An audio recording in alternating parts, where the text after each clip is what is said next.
আপনার ছেলে যদি একজন আলেমের সাথে চলে, আপনার ছেলে যদি একজন দিনদার ওয়ালাদের সাথে চলে, আচ্ছা বলেন আপনার ছেলে কি নামাজি হবে না? বলে নামাজি হবে নি?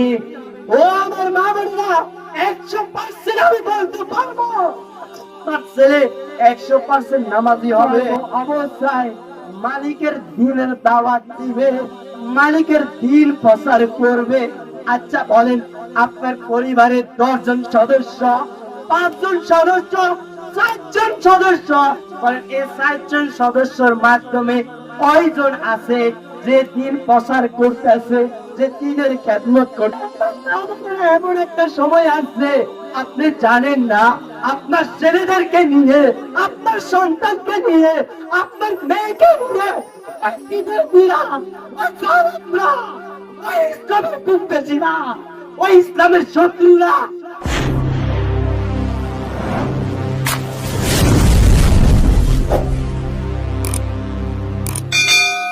فأعوذ بالله من الشيطان الرجيم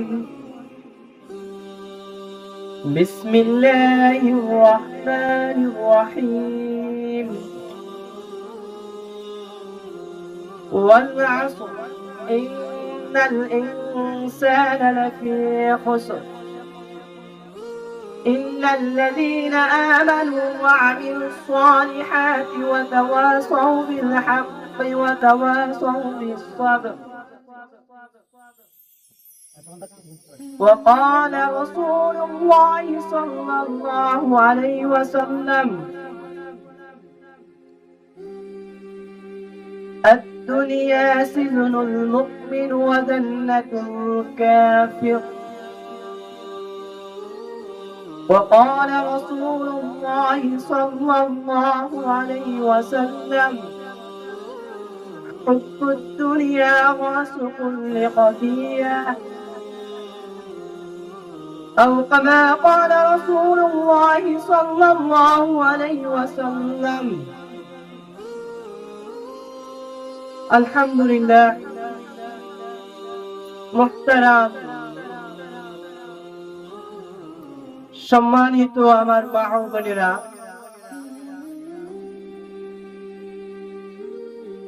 দিন প্রিয় তৌহিদি জনতা, আল্লাহ তাআলার দরবারে লাখ কোটি শুকরিয়া আদায় করি যে আল্লাহ সুবহানাহু ওয়া তাআলা এমন এক ফিতনা ফাসাদের জামানায়, যে জামানার সম্পর্কে রাসূল সাল্লাল্লাহু আলাইহি সাল্লাম বলেছেন কম মানুষ সকালবেলা ঈমান নিয়ে ঘর থেকে বের হয় আর বেঈমান সন্ধ্যাবেলা বেঈমান হয়ে ঘরে ফেরে। যে যমুনার সম্পর্কে রাসূল সাল্লাল্লাহু আলাইহি সাল্লাম বলেছেন জ্বলন্ত কয়লা হাতে রাখা সম্ভব, ঈমানের উপরে টিকে থাকা অত্যন্ত কঠিন।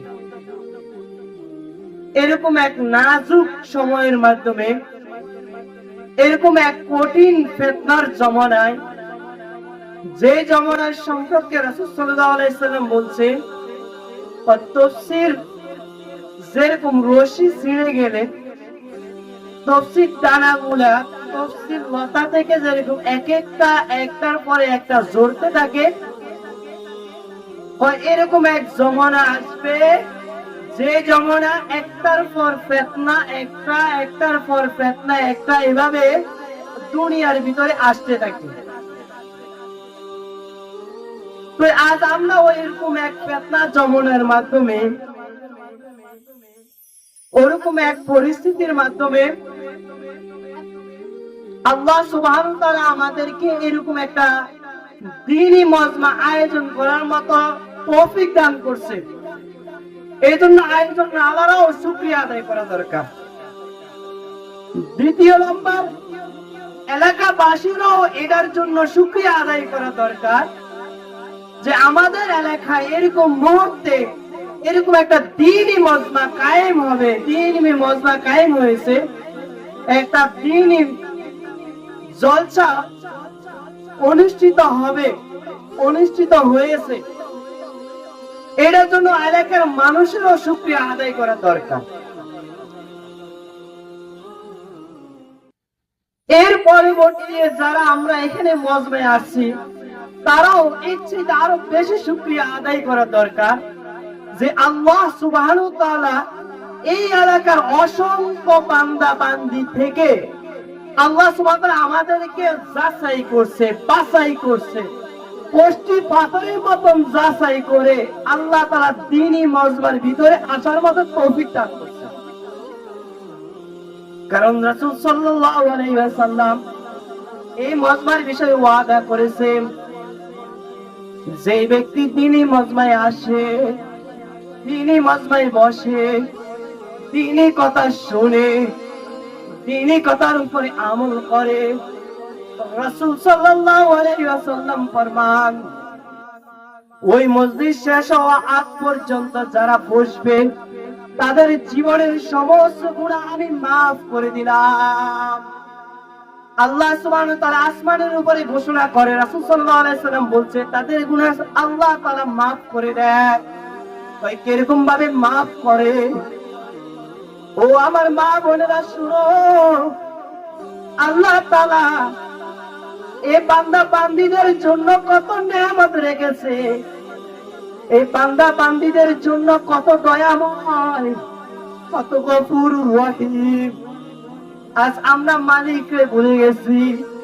ওই মালিক ঘোষণা করতেছে যারা এই মজমায় আসবে তাদের গুনাহগুলোকে আমি এরকম ভাবে নিষ্পাপ করে দিই যেরকম একটা বাচ্চা মায়ের গর্ভে থেকে জন্ম নিলে কোনো গুনাহ থাকে না। আচ্ছা বলেন, ওই মায়ের সন্তান, ওই নাবালক বাচ্চা কোলে থাকা অবস্থায় কোনো গুনাহ করে? ও আমার মা বলেন, ও আমার বাবারা বলেন, কোনো গুনাহ করে? কোন গুনাহের সেন্টিমেন্ট, কোন গুনাহের প্রতি তার আকর্ষণ থাকে কি? থাকে না।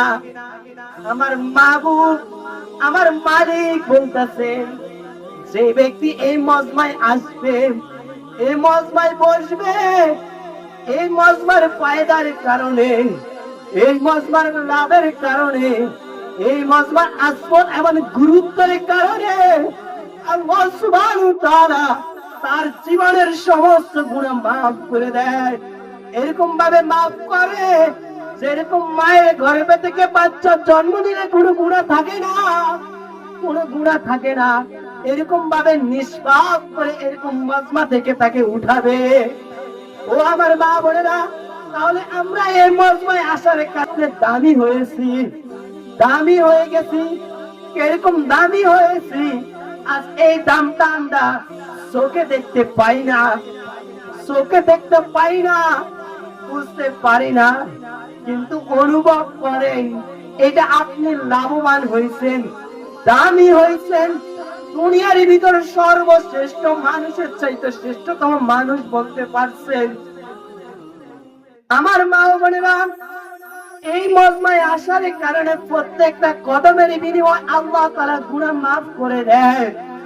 রাসূল সাল্লাল্লাহু আলাইহি সাল্লামের হাদিস, রাসূল সাল্লাল্লাহু আলাইহি সাল্লাম বলেন যে ব্যক্তি ইলম শিক্ষা করার জন্য যে রাস্তা দিয়ে হেঁটে যায়, যে রাস্তা দিয়ে হেঁটে যায়, ওই রাস্তার মাধ্যমে আল্লাহ তাআলা তালেবে ইলমদের মর্যাদার স্বার্থে, তালেবে ইলমদের সম্মানের স্বার্থে তাদের নূরের পাকাগুলা তাদের কদমের নিচে বিছাই দেয়।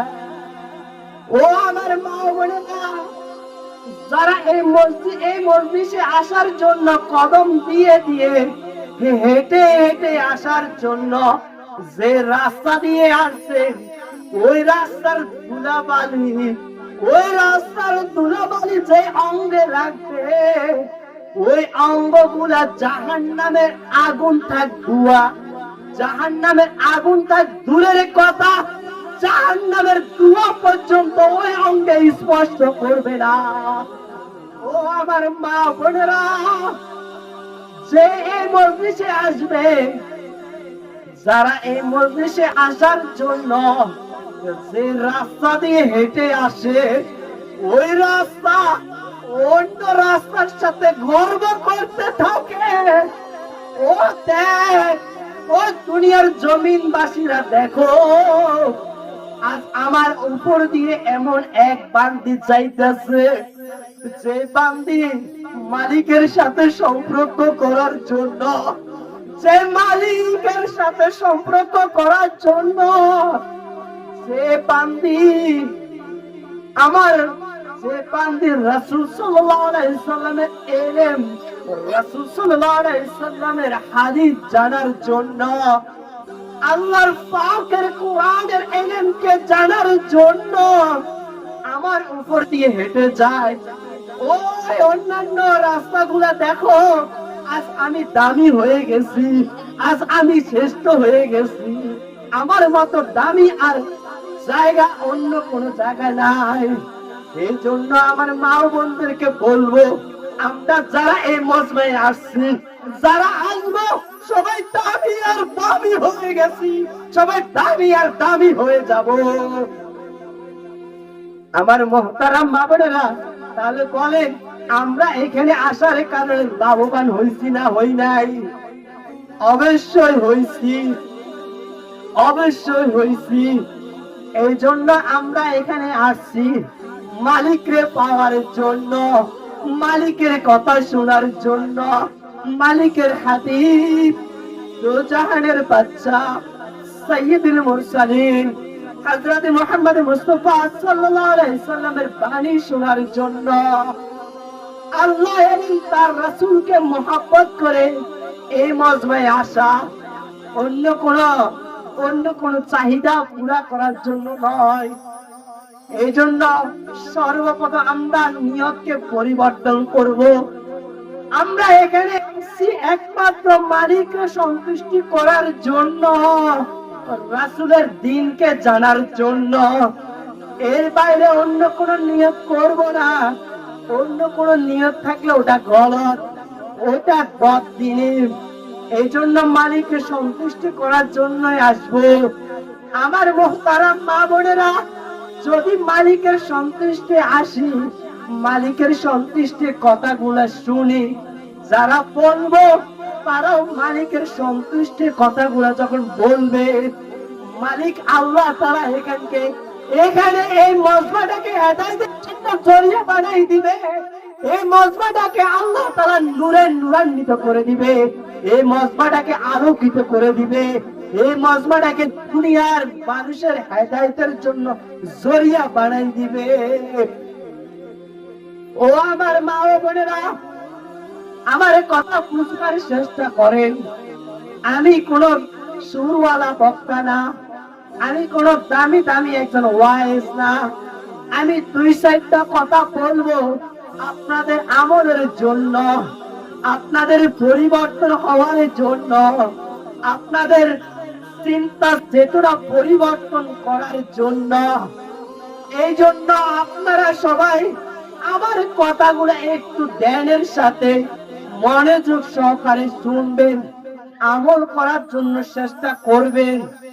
তাহলে আমিও লাভবান হব, আপনিও লাভবান হবেন, এই মজমাটাও লাভবান হবে, এই মজমার আয়োজকরাও লাভবান হবে। নয়তো সমস্ত মেহনত বৃথা যাবে। আমার মা বোনেরা, আমার কথাগুলো শুনেন। মালিক আমাদেরকে দুনিয়াতে পাঠাইছে বেহুদা অযথা নয়, হক গুজারি করার জন্য নয়, পান সাজাবার জন্য নয়, দুনিয়ার চাকচিককে বানাইবার জন্য নয়, দুনিয়ার সন্তানের পিছনে জীবনকে ব্যয় করার জন্য নয়, দুনিয়ার সাজানো গোছানো সংসার ফার্নিচার প্রাচুর্য গড়াবার জন্য নয়। মালিক আমাদেরকে দুনিয়াতে পাঠাইছে, দুনিয়াতে সৃষ্টি করছে মাত্র তিনটা উদ্দেশ্য। কয়টা উদ্দেশ্য নিয়ে পাঠাইছে? ও আমার মা বোনেরা, বুঝার জন্য চেষ্টা করেন। আপনি আপনার সন্তানকে পালেন, আপনি আপনার সন্তানকে লালন পালন করেন, বুকের স্তনের দুধ পান করান, তার জামা কাপড় ধোয়ান, তার সমস্ত কিছু খেদমত করেন। আপনার সন্তানের পিছনে বলেন তো আপনার উদ্দেশ্য আছে না নাই? প্রত্যেকটা মা বোনদের ভিতরে উদ্দেশ্য আছে, একটা না একটা উদ্দেশ্য লুকানো আছে। ও আমার মা বোনেরা, উদ্দেশ্য ছাড়া কেউ দুনিয়াবি কোনো কিছু কাজ করে না। আপনি দুনিয়াতে খানা পাকান, পাতিলের নিচে আগুনের জাল দেন। ও আমার মা বোনেরা, অন্য কোনো উদ্দেশ্য নয়, উদ্দেশ্য তো আছে। খানাটা হবে, তৈয়ার হবে, খানা আপনি নিজে খাবেন, সন্তান খাবে, স্বামী খাবে, এইটাই তো উদ্দেশ্য। আচ্ছা বলেন, খানাটা পাকাইছেন, পাকানোর পরে নিয়ে কি পুকুরে পালাই দিচ্ছেন? উদ্দেশ্যবিহীন পালাই দিচ্ছেন জমিতে, জমির মাধ্যমে। এরকম কোন ঘটনা আছে?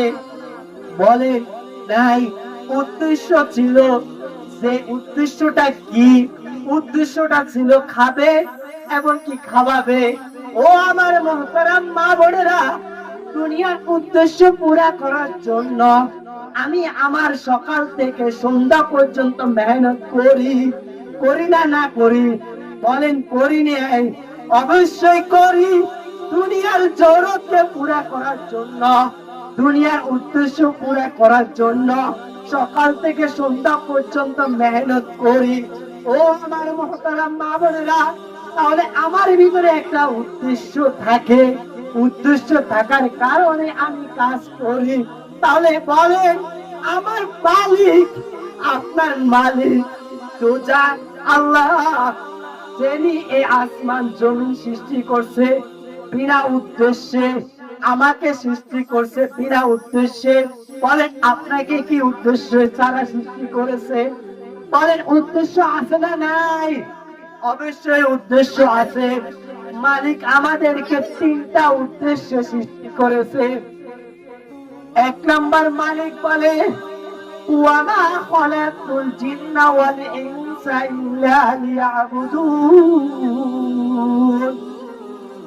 ও আমার মা বোনেরা শুনো, মালিক বলতেছে, এক নাম্বার উদ্দেশ্য মালিক বলতেছে, কালামুল হাকিমিনের মাধ্যমে আল্লাহ তাআলা বলেন, আমি মানুষকে সৃষ্টি করেছি একমাত্র, একমাত্র এটার জন্য, আমার ইবাদত করার জন্য। অন্য কোনো উদ্দেশ্যে আমি মানুষকে সৃষ্টি করি নাই। তাহলে আমার মা বোনেরা, বোঝার জন্য চেষ্টা করুন। মালিক বলছে ইবাদত করার জন্য, মালিক বলছে ইবাদত করার জন্য আমাকে সৃষ্টি করছে। তাহলে খামু কেন? বলেন, করবো কেন? স্বামীর খেদমত করবো কেন? ছেলের খেদমত করবো কেন? শাশুড়ির খেদমত করবো কেন? মায়ের খেদমত করবো কেন? বলেন, সমস্ত কিছুই যদি রাসূল সাল্লাল্লাহু আলাইহি ওয়াসাল্লামের বাতানো তরিকা হয়, তাহলে সমস্ত দুনিয়ার কাজ ইবাদতের পরিণত হবে। ও আমার মা বোনেরা, আচ্ছা বলেন, আপনি হাম্মাম টয়লেটে যাইয়া বলেন জিকির করেননি? করেন না? বলেন, টয়লেটে যাইয়া কি কোরআন তেলাওয়াত করেননি? করেন না? আমার মালিক বলে, তুমি যদি টয়লেটে ঢুকতে বাম পা দিয়ে ঢুকো, আর একটা ছোট্ট দোয়া আছে, ওই দোয়া করে বাম পা দিয়ে কদম দিয়ে ঢুকো, মালিক বলে তোমাকে আমি কোরআন তেলাওয়াতের ইবাদতের সওয়াব দান করব। তাহলে বলে, তাহলে টয়লেটে যাওয়াটাও তো ইবাদতে পরিণত হয়। ও আমার মা বোনেরা, টয়লেটটাও আমাদের জন্য ইবাদত হয়ে গেলে, তাহলে স্বামীর খেদমত ইবাদত হবে, ছেলের খেদমত ইবাদত হবে, শাশুড়ির খেদমত ইবাদত হবে, মায়ের খেদমত ইবাদত হবে, যদি রাসূলের তরিকা হয়। ও আমার মুহতারাম মা বোনেরা, বুঝার জন্য চেষ্টা করেন। মালিক বলেছে ইবাদত করার জন্য, মালিক বলেছে ইবাদত করার জন্য আমাকে সৃষ্টি করেছে। এক নাম্বার উদ্দেশ্য।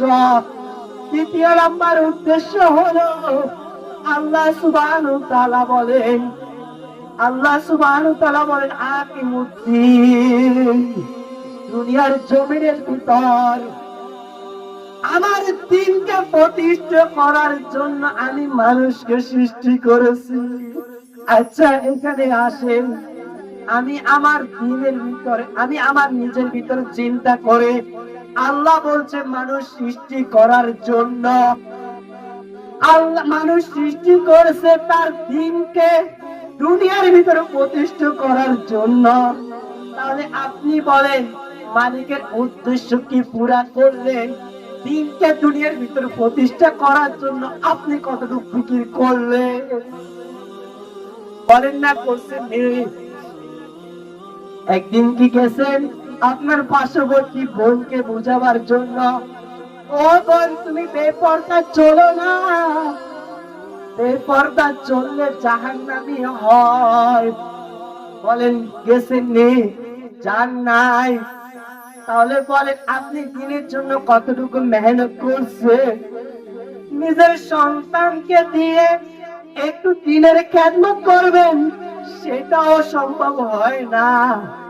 হায় হায় আফসোস, ও আমার মা বোনেরা শোনো, আফসোস আফসোস। কি করবা, মালিক তো হুকুম করছে, আল্লাহ তো জানাই দিয়েছে যে তোমাদের মধ্যে এমন একটা জামাত হওয়া চাই, এমন একটা দল হওয়া চাই যারা সব সময়, যারা সর্ব অবস্থায় মালিকের দিনের দাওয়াত দিবে, মালিকের দিন প্রচার করবে। আচ্ছা বলেন আপনার পরিবারের 10 জন সদস্য, 5 জন সদস্য, 7 জন সদস্য, বলেন এই 7 জন সদস্যর মাধ্যমে কয়জন আছে যে দিন প্রচার করতেছে, যে দিনের খেদমত করতেছে? আসেনি? আসেনি? বলেন সমাজের মাধ্যমে যদি 100 বাড়িটা তালাশ করে, 10 বাড়িও তালাশ করে, এই 10 বাড়ির ভিতরে 100 বাড়ির ভিতরে বলেন 5 জন পাওয়া যাবে, 5টা ঘর পাওয়া যাবে, এরকম পাওয়া যাবে?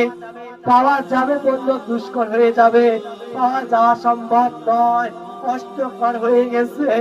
ও আমার মহতারাম মা বোনেরা, 100 ঘরের ভিতরে 5টা ঘরও পাওয়া যায় না যে ঘরের মানুষ মালিকের এই হুকুমটা পুরা করতেছে। তাহলে বলেন আপনার ঘরের সদস্য 5 জন, এই 5 জনই মিলে আজ দুনিয়ার কামাই করতেছে, আপনি স্বয়ংও দুনিয়া সাজানোর জন্য ফিকির করতেছেন। করেন না? করেন না? বলেন করেননি? দুনিয়া সাজানোর জন্য ফিকির করতেছেন। তাহলে বলেন আপনি যে আল্লাহ হুকুম করছে, আল্লাহ হুকুম করছে দিনকে দুনিয়ার ভিতরে প্রতিষ্ঠা করার জন্য, দিনকে দুনিয়ার ভিতরে প্রতিষ্ঠা করার জন্য এমন একটা দল, এমন একটা জাতি, এমন একটা গোষ্ঠী, এমন একটা দল যে সবসময় মালিকের পথে দাওয়াত দিবে, আসেনি? নাই। এটা ফরজ, এটা নফল নয়, এটা ফরজ। নামাজ পড়া যেরকম ফরজ, রোজা রাখা যেরকম ফরজ, যাকাত দেওয়া যেরকম ফরজ, দিনের দাওয়াত এরকম ফরজ, দিনের দাওয়াত দেওয়া এরকম ফরজ, দিনের কাজ করা হচ্ছে একই রকম ফরজ। ও আমার মুহতারাম মা বোনেরা, আমরা যে দাওয়াতের কাজ ছেড়ে দিয়েছি, বলেন আমরা কি এই ফরজের তরক্কি করি নাই? এই গুণাগার কি আমরা হই নাই?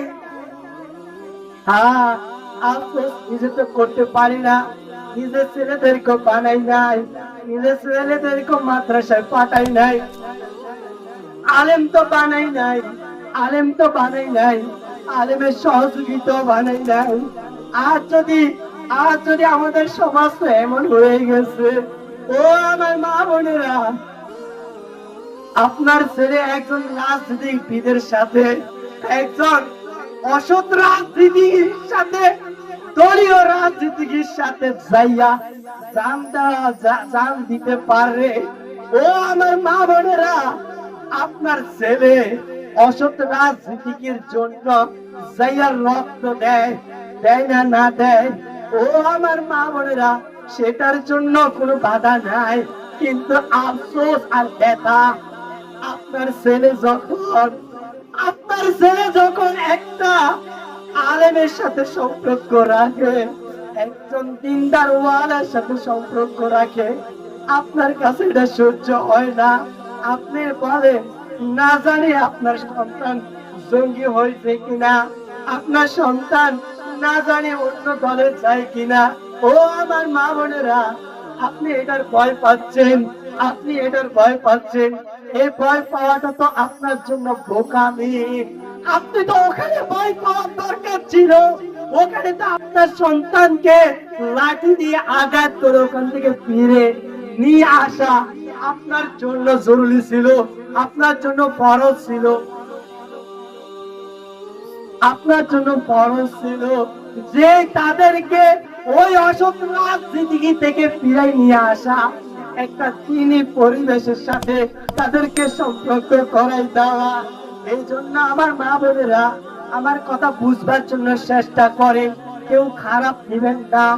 আপনার ছেলে যদি একজন আলেমের সাথে চলে, আপনার ছেলে যদি একজন দিনদার ওয়ালাদের সাথে চলে, আচ্ছা বলেন, আপনার ছেলে কি নামাজি হবে না? বলেন, নামাজি হবে নি? ও আমার মা বোনেরা, 100% আমি বলতে পারবো আপনার ছেলে 100% নামাজি হবে, 100% আপনার খেদমত কর্ণওয়ালা হবে, 100% আপনার ছেলে আপনাকে মহব্বত কর্ণওয়ালা হবে, 100% আপনার ছেলে আপনার ছেলে আপনার ছেলে কর্মী হবে, ধার্মিক হবে, আপনার ছেলে দিনওয়ালা, দিন বুঝওয়ালা হবে। তাই আমার মা বোনদেরকে বলবো,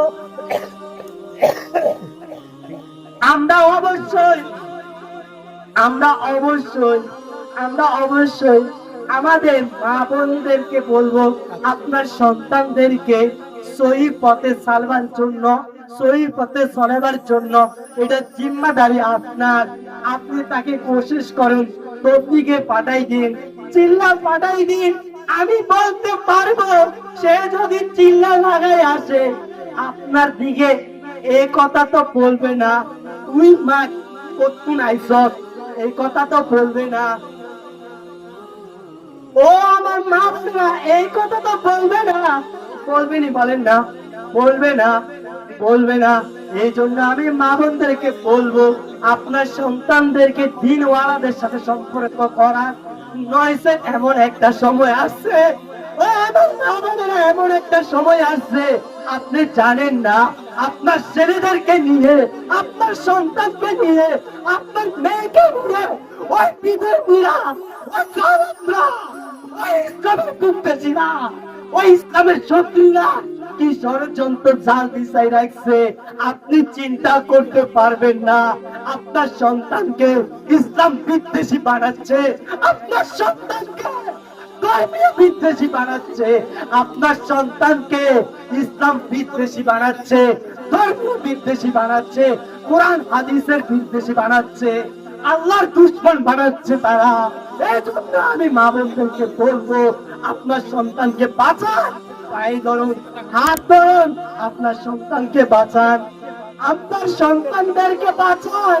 নয়সে আপনার সন্তান আপনার গলায় ছুরি চালাইতে বেশি দেরি না, আপনার সন্তান আপনার গলায় ছুরি চালাইতে বেশি দেরি না।